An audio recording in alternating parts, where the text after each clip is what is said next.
Thank you for joining me on the Fire Rescue Wellness Podcast. I'm your host, AZ. I find the research and resources and then provide the fire service with the so what, now what, to ensure the health and well-being of every member of our profession. Together, let's thrive. Hey there, it's AZ. Welcome back to another episode of the Fire Rescue Wellness Podcast. This is episode number 8, and today I'm here with my good friend, Canadian, Dr. Scott Forbes. Dr. Forbes, say hello to the people. Hello. That was so enthusiastic. Dr. Forbes and I have known each other for a few years. We became friends prior to the 2019 ISSN conference. He had reached out to me via Twitter. We had a couple of conversations prior to the conference, and then we became fast friends. So what is that now? About 3 years we've been friends. But I'm going to let Dr. Forbes tell everyone about himself. He has a super interesting background. And so, Dr. Forbes, who are you? Okay. Yeah, thank you very much for having me on this podcast. And yeah, it's crazy that it's only been 3 years. It feels like much longer than that. But anyways, about myself, I'm Dr. Scott Forbes. I'm an associate professor at Brandon University in Manitoba in Canada. And I study sport nutrition, but also kind of the integration of nutrition and exercise in a variety of other populations besides athletes. From kind of younger individuals to older adults. And I've also done research on kind of muscle physiology and performance, but also looked at some other tissues in the body, including the brain. So I have this kind of diverse background of research experience. And that's a little bit of who I am. And he didn't even get to my favorite part. One day at the fire station, my phone was ringing. And one of the guys is like, hey, you got a phone call. I said, hey, will you quick just see who that is? And so they looked at it and they said, it says Dr. Creatine. Who's that? I said, you don't know who Dr. Creatine is? That is Dr. Scott Forbes. So Scott is probably one of my favorite people in the world. And our favorite thing to talk about is creatine. So next question, Scott. What sets your soul on fire? Well, obviously, it's creatine. So that's a big passion of mine. And I think just as a scientist, I always like to get results and things that have a positive effect. And one of the supplements that's been shown to have a positive effect in a variety of situations is creatine. So I get really excited talking about creatine and just seeing the research. And the two of us, I think, probably more you than me, but I think the two of us single-handedly created a supply chain issue on creatine during COVID. The price went up really, really high. I'm kind of disappointed about that. High is relative, though. Creatine is very affordable. And so my third rapid-fire question, Scott, how are you changing the world? That's a great question. Trying to disseminate science to people, I think, is one way that I'm trying to change the world. So what is some of the truths associated with supplementation, for example? That's just kind of what I'm trying to instill in people is kind of trust science, trust the evidence, and use evidence-based information when you're trying to make decisions. I 100% agree with you. I love that platform. And the other thing, too, is that Scott Forbes makes creatine fun. So let's get into it, though, Scott. Just why don't you tell everybody what is creatine? Because I'm pretty sure everyone's heard of it. I'm pretty sure quite a large percentage of our listeners today maybe are taking it or they've dabbled in it. But what is it actually? Yeah, that's a great question. So first of all, creatine is not a steroid. So I'm going to start out with what creatine is not. So let's dispel that myth right now. It's actually made up of 3 amino acids, and your body can put those 3 amino acids together. So amino acids are just the building blocks of protein. So anytime you consume protein, you're consuming amino acids. And so the 3 amino acids are arginine, glycine, and methionine, but you can put them together within your body, or you can consume them in the diet, or you can supplement with creatine as well, like a commercially available product. So everyone actually has creatine within their bodies. So some people are like, oh no, I don't want to take creatine. That's like scary. And yeah, it's going to, destroy my kidneys and all these things. But every single human in the world actually is synthesizing creatine within their body, and they have creatine within their body. Well, why then, Scott, would we ever want to supplement with it? If we're making it ourselves, why would we want to buy the bag of it and take it? Yeah, that's a great question as well. So our bodies can only synthesize so much creatine per day. And we as I mentioned, we can get creatine from food sources as well. But it's actually hard to completely fill your body with creatine with just either endogenous synthesis, like your body making it, or through dietary intake. So that's why supplementing with creatine has been so effective. It essentially just fills your muscles or fills your tissues with additional creatine. I think one of my favorite slides that I ever saw from one of your presentations was the chart that told me how much of each item that I would need to eat in order to get enough creatine per day. So my favorite two were cod and milk. Do you remember what the amounts were on those two items? I forget cod, but I know herring you'd have to consume over a pound of herring every single day. And that actually is the fish with the highest concentration of creatine. And then milk, you'd have to have about 200 cups of milk per day. So it takes a lot of milk to get enough creatine that is recommended when you take a supplement. So that's about 5 grams. So obviously it's not possible to achieve that with these food sources alone. Don't ever challenge a firefighter, Scott. They have all these challenges, the cinnamon dragon and the drinking a whole gallon of milk in a certain amount of time. Do not ever challenge a firefighter because they will try to get their 5 grams of creatine. So you mentioned 5 grams of creatine, which is, typically what we hear in the research and what people talk about. But I do remember in the 90s when I first learned about creatine, there was this big push to load creatine for a whole week or 2 weeks. Can you talk about the comparison of that loading versus kind of the new way of doing it? Yeah, so loading is where you take 20 grams of creatine per day, and typically that's separated into 4 doses throughout the day. And you would do that for 5 to 7 days. And if you load with creatine, you can get about a 20% increase of creatine within your muscle. So it's a very effective way to just jam as much creatine into your muscle as possible. But we also know that you can take a lower dose of creatine. It might take a little bit longer, but you can still saturate your muscles with creatine. And so I get this question all the time, do you have to load or do you not have to load? And the question essentially is, how quickly do you want to saturate your muscles with creatine? So if you want to get creatine into you as quickly as possible, then loading is really the best strategy to do that.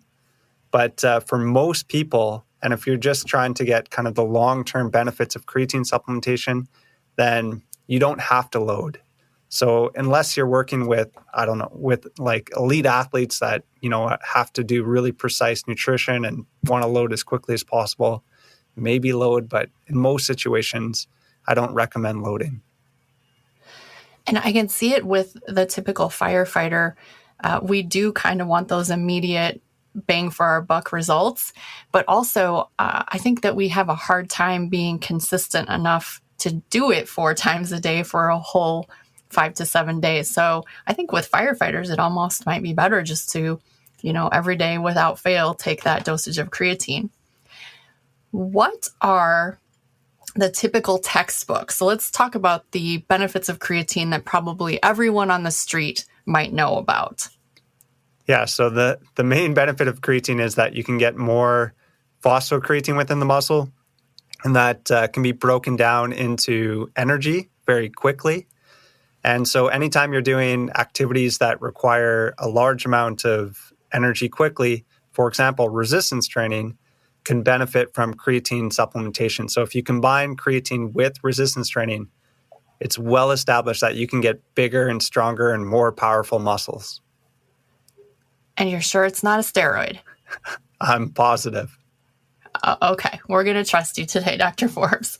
So there's our typical textbook benefits, but let's talk about those benefits that maybe are newly discovered, or perhaps the typical person out on the street might not have even considered to be a benefit of creatine supplementation. Yeah, so a couple things, even going back to the last statement. So it's well known to enhance kind of muscle mass and muscle strength and explosive power in younger individuals.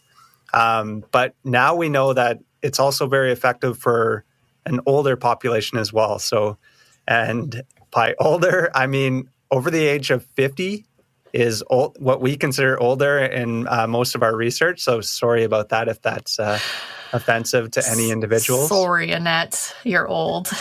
But there's been research to show that it's very effective to enhance function as well in older adults. So it's good for kind of all populations across the lifespan to enhance muscle function and performance. Other things and other areas where creatine has been shown to be of benefit is if you combine it with resistance training, you can get bigger and stronger bones. So that's something that you don't see when you look in the mirror. You can't see your bones, or hopefully you don't. But we know that you can get bigger and stronger bones if you combine creatine with resistance training, just compared to resistance training alone. So that's another kind of benefit of creatine supplementation. And then the other one that's kind of really emerging research is the benefits of creatine on your brain. So it can improve cognitive function and performance, which is really, really cool. And are those benefits shown to be kind of across the board, or are there typical conditions where creatine improves cognition? Yeah, that's a great question. And there's a limited number of studies in this kind of specific area. So it's not as clear as what's happening at the muscle level. We also know that it's a little bit more challenging to get creatine into your brain compared to in your muscles. And so your muscles actually store about 95% of your body's creatine, but there is evidence to show that if you supplement with creatine, you can get it into your brain. And so the question was, is there certain situations or things like that? We recently did a systematic review and meta-analysis and showed that just in healthy individuals that you can improve memory when taking creatine. So this was pretty cool. And this was just at rest, or most of the studies were just kind of a resting situation. There were a few studies that tried to stress the brain. And so there's different situations or different ways that we stress the brain in science. One is sleep deprivation, and this probably happens quite a bit in firefighters. It does. Stress or mental fatigue is another way that you can stress your brain. And then the other way is hypoxia, which is just a low amount of oxygen. So these are 3 ways in science that we've stressed the brain. And creatine has had a positive effect on cognitive function in all those situations. Sleep deprivation, stress, and hypoxia. That pretty much sounds like our job description. It sounded a lot prettier when I applied for the job, but that pretty much summarizes it. And so, Scott, you said it's harder to get creatine into the brain than in the muscles. The muscles are the greedy bastards. They're taking 95% of it. What are sort of the techniques or the workarounds, or is it just keep taking the creatine? How do you get the creatine to the noggin? That's a great question. And to be honest, I'm not sure the best technique to get creatine into your noggin. So there's at the muscle level, and at the brain, there's creatine transporters, but there's fewer of them at the brain level. And so it's difficult to get creatine across that blood-brain barrier. There has been some studies looking at alternative forms of creatine, to try to get some of the precursors across the blood-brain barrier. And there's one study that showed that that was an effective way to do that. Perhaps combining creatine with carbohydrates or protein can help get more creatine across some tissues. But at the brain level, we're actually not too sure kind of the best way or the best dose to get creatine into the brain. So we think that a higher dose for longer periods of time may be required, but that research hasn't been done yet. More to come. I like that. As you were talking, I was thinking about two things. The first one is the dosage on the creatine. So we said 5 grams per day, every day without fail, was pretty good. But in the research that was done in the bones, was it showing a higher dosage required, or was it the same? Yeah. So again, it's a little bit inconclusive right now for bone, but when we look at the literature, it actually looks like a slightly higher dose of creatine is required to get those bone benefits. So all the studies that have shown a benefit of combining creatine with resistance training and shown a positive effect on the bones, they actually use a relative dosing of creatine. So that's relative to your body weight. So they use 0.1 grams per kilogram of body weight per day. So it's slightly higher than that 5-gram dosing. So if you're 70 kilograms, then you would take 7 grams of creatine per day. So slightly higher than 5 grams. And those were the studies that have shown to have a positive effect on those bone adaptations. That is amazing. You also mentioned alternative forms of creatine. And I know when you go to your local GNC, you see a whole menagerie of different types of creatine that claim to be new, better, more efficiently absorbed. Is it true? No. The answer is definitely that is not true. So creatine monohydrate is it's nearly all absorbed. So even if you can improve absorption into your blood, it would be such a small level that it wouldn't have any significant effect at the muscle level or any other tissue level.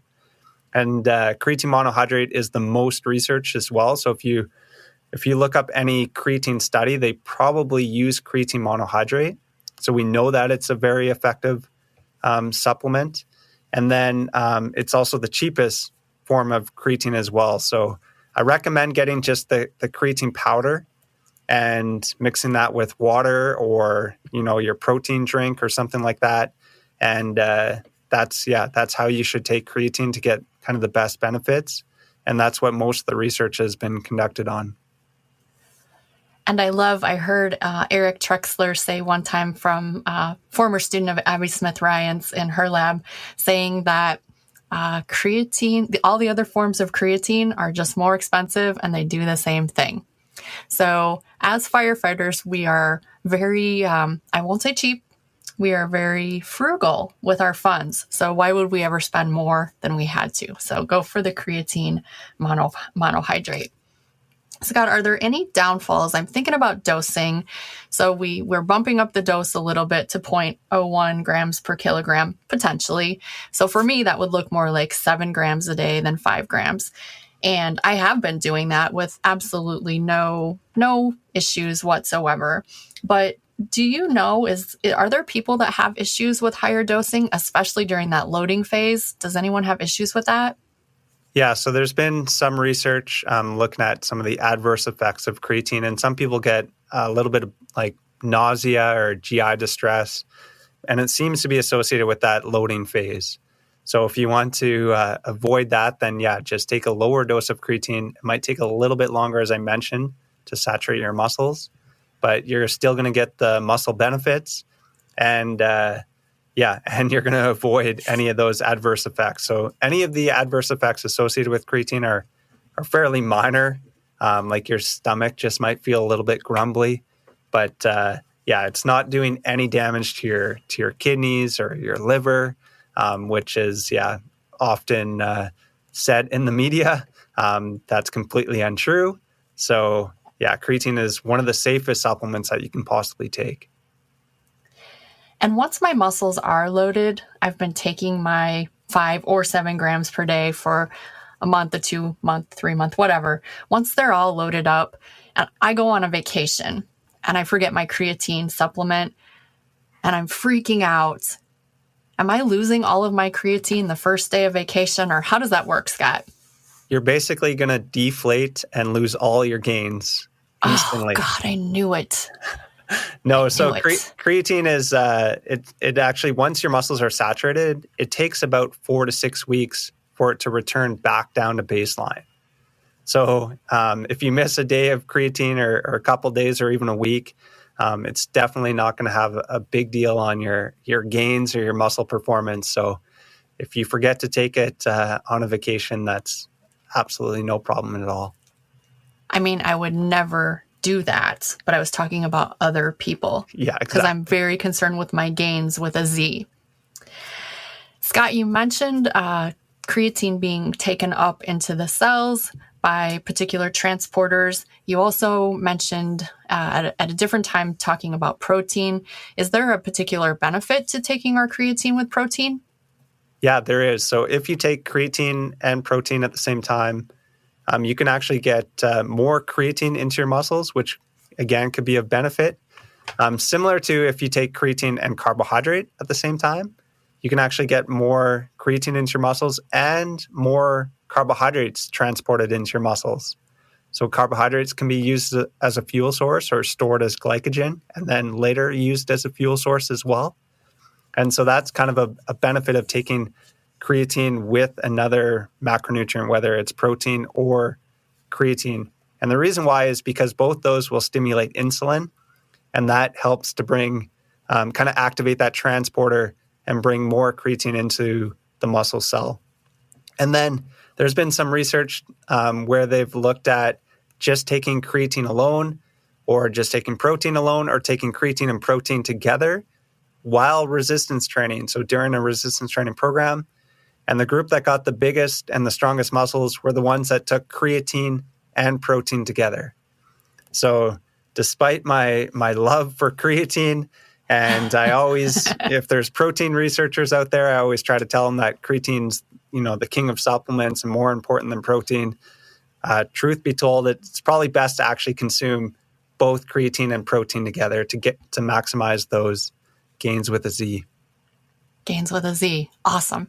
And if I'm really looking at being optimal, so now you're saying I should maybe take my creatine with protein or carbohydrate.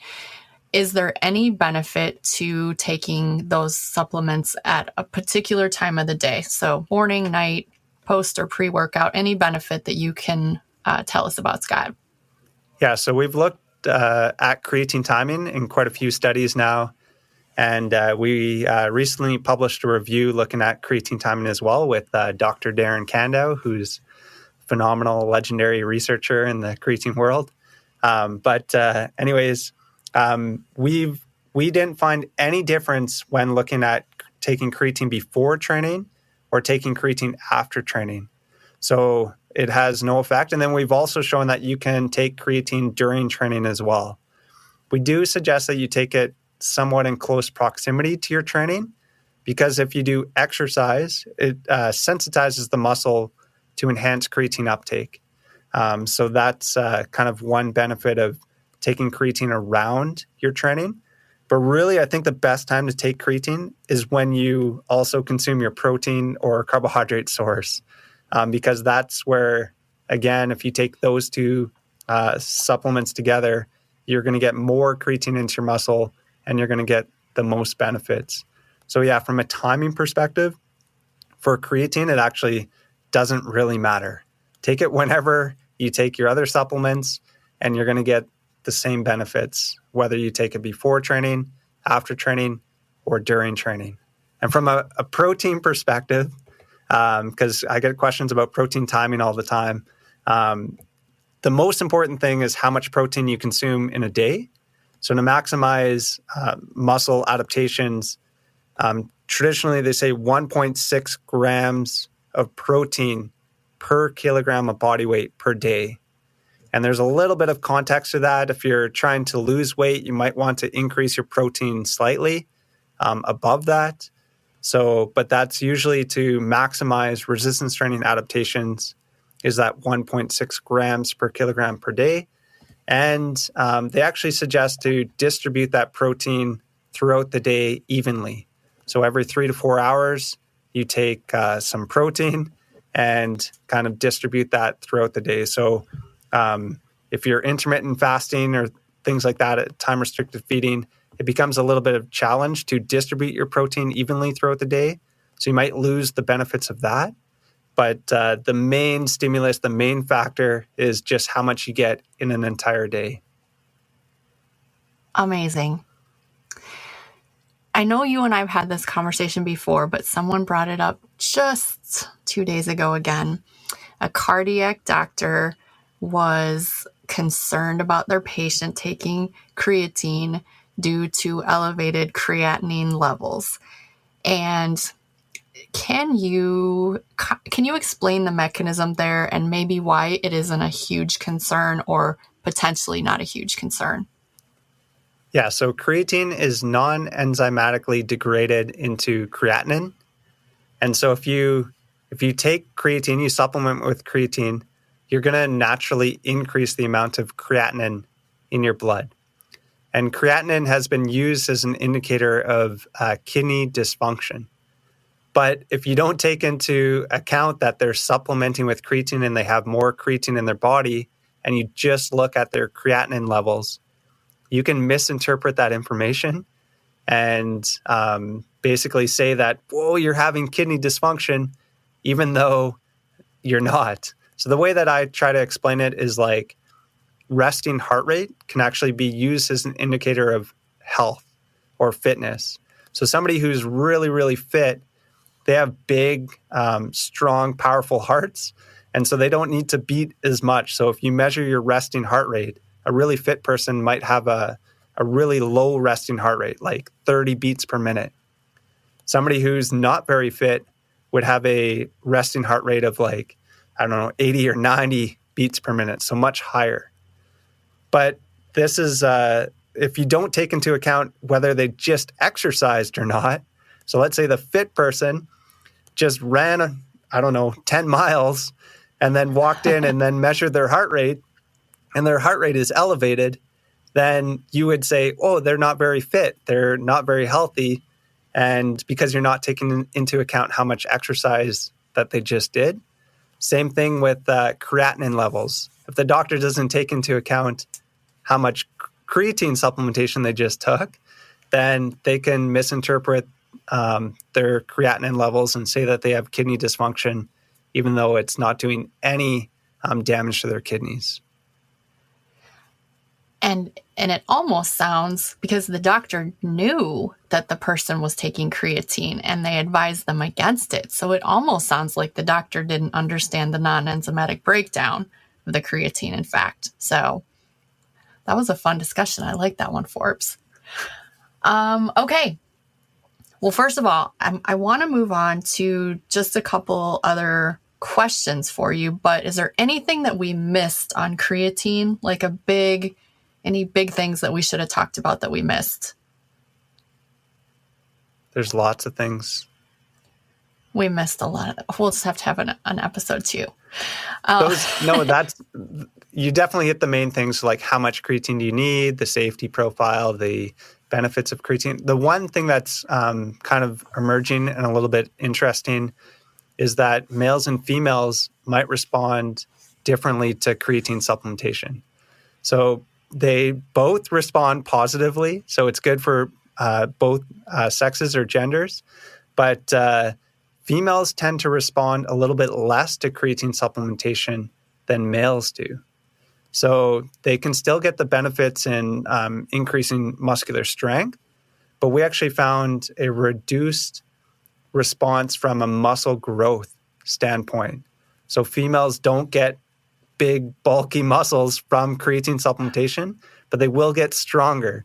And I think that's an important thing to kind of understand is some of these sex-based differences with regards to creatine supplementation, and it is effective in both males and females, but it seems to be less effective in females. And we think that that's associated with how much creatine they have in their muscles to begin with. So females tend to have more creatine in their muscles. And so because they're supplementing with creatine, trying to kind of saturate their muscles, it's going to have a reduced effect because of that.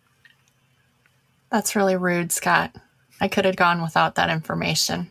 Thanks a lot. You just ruined my day. Oh, man. Oh, here's one more for you. Another one of my Scott Forbes favorites. Creatine just works by making you gain water weight. Tell us about it. Oh man, that sounds crazy. So creatine will bring water into the muscle, and that's kind of a common complaint is that creatine just pulls water in, makes your muscles puffy, and it doesn't do anything else. But actually, bringing water into a muscle cell is actually a really good thing, and it leads to a cascade of events that ultimately is going to stimulate the muscle to grow. So if somebody says, "Oh, bringing water into the muscle cell is bad," it's to me that I'm like, "What? That's crazy!" Like that's actually a good thing. That means that you're responding to creatine supplementation, and that you're actually going to get bigger and stronger muscles over time. So, and it's also going to hydrate the muscle as well, and could be a benefit when trying to exercise in a hot environment as well. So it hydrates the muscle. So some people think that creatine actually dehydrates you. And then they'll say that it brings water into the muscle cell. It doesn't make sense. It's actually doing the complete opposite. It's actually hydrating the muscle cells and could be a benefit in a hot environment. So you told me that creatine can benefit me when I'm stressed, when I'm sleep deprived, and if I have to exercise, we'll use our finger quotes, in a hot environment. That sounds like firefighting in a nutshell. That's crazy. We got to do some specific creatine firefighter research. I think that's the next in line, because creatine would be the perfect supplement for firefighters. You heard it here. Creatine, the perfect supplement for firefighters. All right, Scott, you mentioned we talked about creatine. You mentioned protein. Any other particular sports supplements that you might consider for firefighters if you were working with firefighters? Those are definitely the main two supplements that I would consider. There's other supplements that can have a positive performance effect, but they could also have some detrimental effects as well. For example, like caffeine. Caffeine is kind of well known to enhance performance, but it could also have detrimental effects on sleep. And we know the importance of sleep and the challenges of sleep in firefighters. So it's something that, in one situation, it could be a benefit, but in another situation, it could do some harm. So you have to be very careful with caffeine supplementation. There's a few other supplements as well. Sodium bicarbonate is one. So that one acts as a extracellular buffer. Essentially, if you're doing really high intensity exercise, you can exercise a little bit harder with this supplement. But there's some adverse side effects associated with sodium bicarbonate supplementation. You're going to have GI distress. And so it's just not really a kind of a friendly supplement for a work environment, I guess, or kind of a day-to-day use. If you're an elite athlete at the Olympics, maybe I'd consider it. But for most individuals, I probably wouldn't consider sodium bicarbonate. And then the other one is beta-alanine, which is a precursor for carnosine, which is an intracellular buffer. So a buffering mechanism within the muscle. And again, there's not a huge amount of research on beta-alanine compared to protein or creatine. But there is enough evidence to say that this is another supplement that could have a positive effect, particularly during high intensity type exercise. But for most individuals, I just suggest protein and creatine. You heard it here from Dr. Creatine, Scott Forbes. All right, Scott, if there's anyone out there that wants to reach out to you, connect with you on social media, how would they get a hold of you after this episode? Yeah, the best way is on Instagram. And my handle, I guess, is that what you call it? I don't know. Yes. Is Scott underscore Forbes underscore PhD. I tried to talk him into changing it to Dr. Creatine, but he wouldn't do it. We'll keep trying. And then if anyone wants to learn about Brandon University, what's the website that they can visit? Yeah, brandonu.ca is the website for Brandon University, or you can just Google search Scott Forbes, Brandon University, and you'll find my information. You absolutely will. And if you are ever in the area, I highly recommend stopping to see Dr. Forbes and Dr. Krentz in their the physical education department at Brandon. They're a lot of fun. I had a great time visiting a couple years ago, and I highly endorse that trip, except for the bus ride from Winnipeg. Other than that, it was all great. Well, thank you very much, Scott. I really appreciate you. And this has been AZ and Scott Forbes on another episode of the Fire Rescue Wellness Podcast. And we are